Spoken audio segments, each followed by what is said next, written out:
बन जाइए, कितने भी धर्म के नाम पर आप कितने भी काम कर लीजिए, तरह तरह के संगठन में हिस्सेदारी निभाइए, और यहां तक कि आप तमाम हिंदू बाबाओं के साथ सड़कों पर आकर साथ में खाना भी खा लेंगे, हिंदू राष्ट्र बनाने का समर्थन भी दे देंगे, और आप एक गलती कर जाएं, एसटी, एससी, ओबीसी के संवैधानिक अधिकारों की अगर बात कर दें, तो आपसे बड़ा देशद्रोही कोई नहीं, आपसे बड़ा जातिवादी कोई नहीं, आपसे बड़ा नीच कुल का व्यक्ति कोई नहीं, क्योंकि आप तो संवैधानिक अधिकारों की मांग कर रहे हैं। सोचिए किस तरीके से इस देश में जातिवाद के नाम पर पिछले कई दशकों से नंगा नाच चल रहा है। जैसे जैसे बहुजन जागरूक हो रहा है, वैसे वैसे जातिवादी लोगों की प्रताड़नाओं की परिभाषाएं बदलती जा रही हैं। हमें नहीं मतलब है कि घोड़ी क्यों नहीं चढ़ने दे रहे हो, हमें नहीं मतलब है कि मूछ क्यों नहीं रखने दे रहे हो, हमें नहीं मतलब है कि मटका छूने पर मार दे रहे हो, हमें नहीं मतलब है कि आप दलित के बारात को निकलने तक नहीं दे रहे हो, हमें मतलब है आप इंस्टीट्यूशंस के असली जातिवाद पर,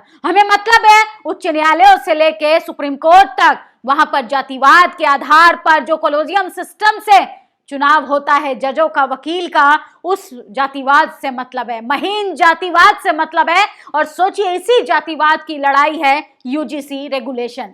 किस तरीके से पूरे देश में जातिवाद के नाम पर कुछ लोग, कुछ हिंदू संगठन किस तरीके से बहुजन नेताओं को गाली दे रहे हैं, इससे आप अंदाजा लगाइए हमारे देश में जातिवाद की जो जड़ें वो इतनी मजबूत है कि जाति नहीं और जाति नहीं। सोचिए मोहन यादव जाएगा, जाकर भैंस चराएगा, वो मोहन यादव जो कट्टर हिंदू हैं, भाजपा सरकार के मौजूदा मुख्यमंत्री हैं, वो मोहन यादव जो माथे पर तिलक लगाते हैं, रुद्राक्ष धारण करते हैं, जो गो माता की भी सेवा करते हैं, वो मोहन यादव को कहा जा रहा है कि मोहन यादव जाएगा, जाकर भैंस चराएगा। मोहन यादव का विरोध सिर्फ इसलिए हो रहा है कि उन्होंने ओबीसी आरक्षण की मांग रख दी। सोचिए भाजपा को कोई मतलब नहीं है कि आप एसटी, एससी, ओबीसी, आप सिर्फ डमी चेहरे बनकर, कठपुतली बनकर उनकी पार्टियों में शामिल होते रहिए, लेकिन जैसे ही आप अपने संवैधानिक अधिकारों की बात करेंगे, जैसे ही आप अपने समाज के लिए आवाज उठाएंगे, जैसे ही आप कहेंगे कि भाई हमें गुलामी में नहीं रहना है, हमें समान अधिकार चाहिए, हमें नहीं तुम्हारे सर पर बैठकर नाचना है, लेकिन हमें सम्मान चाहिए, हमें आत्मसम्मान से जीने का अधिकार चाहिए, यही बात मनुवादियों को खटक जाएगी। हमारी लड़ाई ब्राह्मणों से नहीं है, हमारी लड़ाई ठाकुर से भी नहीं है, बनिया से भी नहीं है, भैंसी से भी नहीं है, हमारी लड़ाई ब्राह्मणवाद से है, मनुवाद से है, सामंतवाद से है, जातिवाद से है, उन तमाम वाद से है जो वाद की आड़ में विवाद खड़ा करते हैं, जो नहीं चाहते हैं कि आजादी के 78 साल बाद भी इस देश में हाशिए पर खड़े व्यक्ति को भी समान अधिकार मिले। सोचिए चंद्रशेखर आजाद को गाली देते हो, अरे किस लिए? कि संवैधानिक अधिकारों की बात करता है।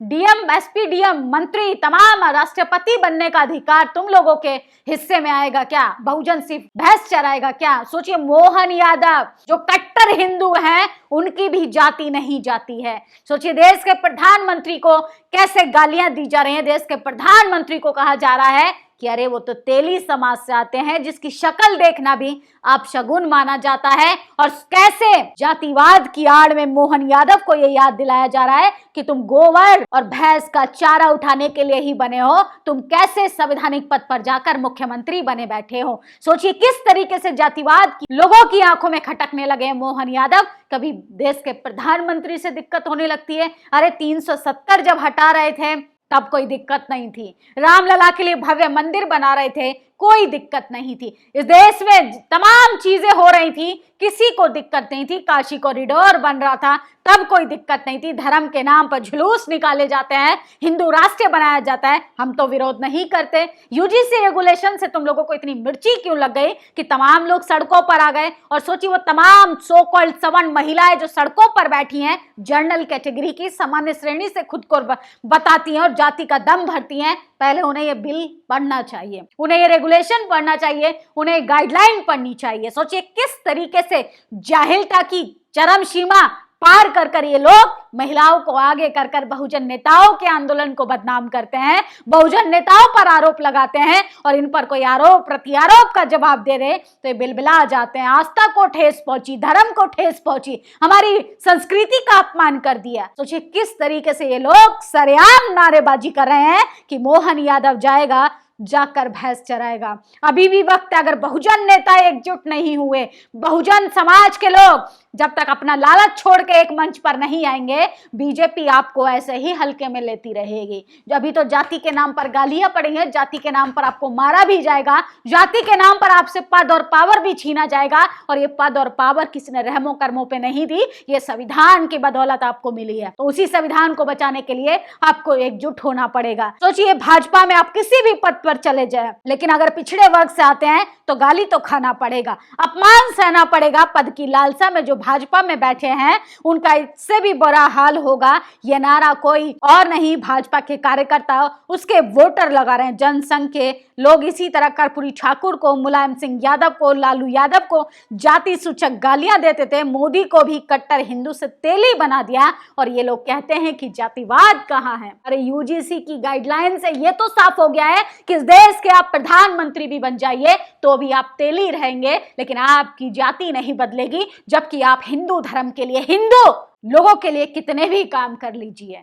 ये है असली जातिवाद। जिनको जातिवाद नहीं दिखाई देता वो आंख फाड़ फाड़ कर ये तमाम चीजें देख ले, किस तरीके से इस देश में जातिवाद के नाम पर नंगा नाच चल रहा है। हम कुछ कह देंगे तो आस्था को ठेस पहुंचेगी। और सोचिए, जो भाजपाई लोग जगदेव बाबू का अपने दफ्तर के बाहर भी दिखावे के लिए सम्मान नहीं कर सकते, उनके नारों के यथार्थ बहुजनों के लिए उनके महत्व को नकारते हो, उनकी विरासत का मखौल ओढ़ते हो, जो लोग जगदेव बाबू के बहुजन समाज का क्या सम्मान समावेश करेंगे, ये बहुजन समाज के विशेषकर कुशवा समाज को समझना होगा। बहुजन समाज की हर जाति के 2-4 नेताओं के मुखौटों की तरह इस्तेमाल करना, बहुजन समाज का वोट पार्टी और चुनाव बहुजन समाज की जड़ें खोदती हैं, उनके घरों को तोड़ती है, उन्हें बेघर करती है, यूजीसी नियम को खत्म करवाती हैं, आरक्षण को खोखला करती हैं, ST/SC एक्ट पर कुठाराघात करती हैं, संस्थागत तरीके से आरक्षित नौकरियों से भी दलित आदिवासी पिछड़ों को बाहर करती हैं। भाजपा के मुखौटे नेताओं को भी पता होना चाहिए कि उनकी भाजपा में क्या औकात है। वह पद तो ले सकते हैं लेकिन पद के बराबर कद कभी नहीं ले सकते, सम्मान कभी नहीं ले सकते। सोचिए, इतने कुंठित हैं ये जातिवादी लोग कि बाबू जगदेव के पोस्टर तक को भी फाड़ दे रहे हैं, मोदी को भी तेली तक बता दे रहे हैं। मोहन यादव, सोचिए, जहां पर जिसको गढ़ कहा जाता है सनातनियों का, उस गढ़ के वो मुख्यमंत्री हैं और उनको कहा जा रहा है कि मोहन यादव जाओ और तुम जाकर भैंस चराओ। सोचिए, अरे इन्हें नहीं पता, ये सब टिप्पणियां कर ये तो गाय माता का भी अपमान कर रहे हैं। जो लोग संस्कृति से प्यार नहीं करते, जो देश से प्यार नहीं करते, जो राष्ट्र से प्यार नहीं करते, जो अपने पड़ोसी से प्यार नहीं करते, जो अपने समाज के तमाम लोगों से प्यार नहीं करते, वो क्या जाने मानवता क्या होती है। इस तरह के नारे सपा सरकार में लगाते थे भाजपा के मुख्यमंत्री के खिलाफ। जातिगत नारे पहले कभी नहीं लगे। मोहन यादव को विचार करना चाहिए कि पिछड़े का नेता बनने के लिए सामान्य वर्ग से शत्रुता किस तरीके से आवश्यक नहीं। तो सोचिए, ये मिश्रा नाम का सो कॉल्ड एक यूजर है, वो कह रहे हैं कि सवर्णों से, जनरल कैटेगरी के लोगों से, सामान्य वर्ग के लोगों से शत्रुता करनी यानी दुश्मनी करनी बहुत महंगी पड़ी। किसको धमकी दे रहे हैं? इनके मात्र 5% वोट से मुख्यमंत्री बने वो। अरे इस देश का बहुसंख्यक लोग चुनकर उनको सदन के अंदर भेजता है, चुनकर वो पद पर भेजता है। लेकिन बहुजन नेताओं को अब जागने की जरूरत है कि आप पद के चक्कर में आप अपने कद को छोटा ना करें। और किस तरीके से आपको लतियाया जा रहा है, किस तरीके से खदेड़ा जा रहा है। देश के प्रधानमंत्री से मेरी तो अपील है, स्पेशली देश के प्रधानमंत्री से, कि आप यूजीसी रेगुलेशन को लागू करवाइए और हो जाने दीजिए आर पार इस देश में कि जातिवाद के नाम पर नंगा नाच चल रहा है। ऐसे जातिवादियों लोगों को मुंह तोड़ जवाब देना बेहद जरूरी है। सोचिए, इतिहास में आपको याद किया जाएगा कि एक देश के प्रधानमंत्री नरेंद्र मोदी, जिन्होंने इस देश के वंचित शोषित लोगों के लिए एक ऐतिहासिक काम किया, और उन सुनहरे अक्षरों में आपका नाम लिया जाएगा। मात्र 5% लोगों के चक्कर में आप अपने आप को इतना हताश और निराश मत कीजिए कि आपकी जाति की वजह से आपका पद का जो गरिमा है वो भी तार तार हो जाए। सोचिए, ऐसे लोग बहुजन आंदोलन में जाकर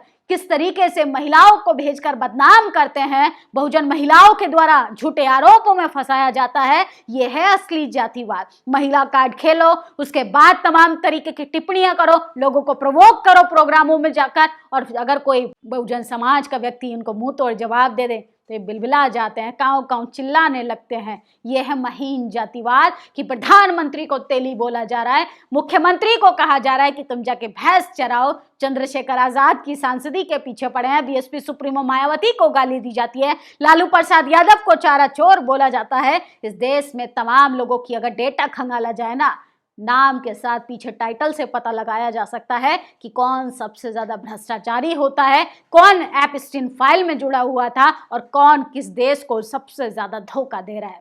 आप लोगों की क्या प्रतिक्रिया है, अपनी राय जरूर दीजिएगा। शुक्रिया। नेशनल दस्तक की आपसे गुजारिश है कि अगर इसको बचाना चाहते हैं तो नेशनल दस्तक को सब्सक्राइब करने के लिए रेड कलर के सब्सक्राइब बटन को दबाएं, फिर बेल आइकन की घंटी दबाएं। नेशनल दस्तक को बचाने के लिए बहुत जरूरी है कि हर खबर को शेयर करें, लाइक करें, कमेंट जरूर करें।